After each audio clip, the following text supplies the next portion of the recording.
MMDR संशोधन विधेयक के खिलाफ जेएमएम अब सड़कों पर उतरने की तैयारी में है।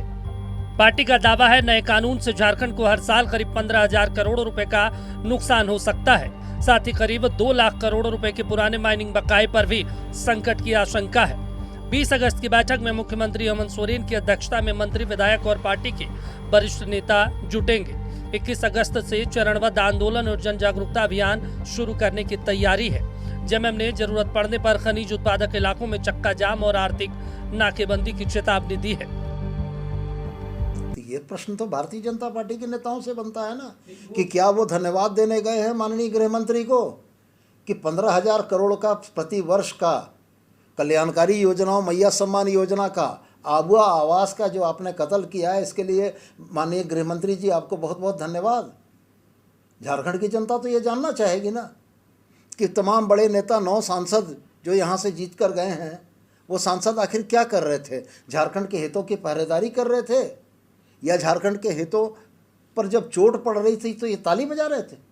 ये तो सवाल आपको भारतीय जनता पार्टी के नेताओं से पूछना चाहिए।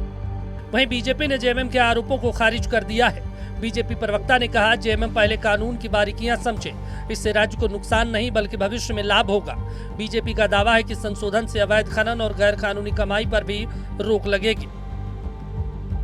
सबसे पहले तो झारखंड मुक्ति मोर्चा के नेताओं को ठीक ढंग से झारखंड का माइंस एंड मिनरल का जो संशोधन बिल पास हुआ है केंद्र में, उसको समझना चाहिए। सभी राज्यों की तुलना में झारखंड का भी कोयला का, लौह का और भी माइंस और खनिज का रेट इक्वलिटी में आएगा, तो दूसरे राज्यों की तुलना में झारखंड का जो माइंस है, जो 40% है पूरे देश का, वो कॉम्पिटिटिव होगा, जिससे इसका ट्रांजैक्शन बढ़ेगा, रॉयल्टी भी बढ़ेगा और प्रीमियम भी बढ़ेगा।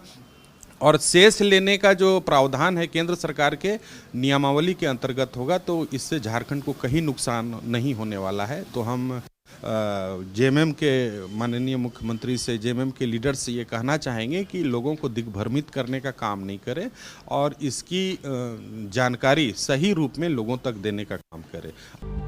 अब सवाल सिर्फ कानून का नहीं, झारखंड के खनिज अधिकार और राजस्व का भी है। 20 अगस्त की बैठक के बाद जेएमएम के आंदोलन की तस्वीर साफ होगी। देखना होगा कि सियासत का ये संघर्ष सड़क से संसद तक कितना असर छोड़ता है। रांची से वीडियो जर्नलिस्ट नलीन के साथ सतव्रत किरण की रिपोर्ट।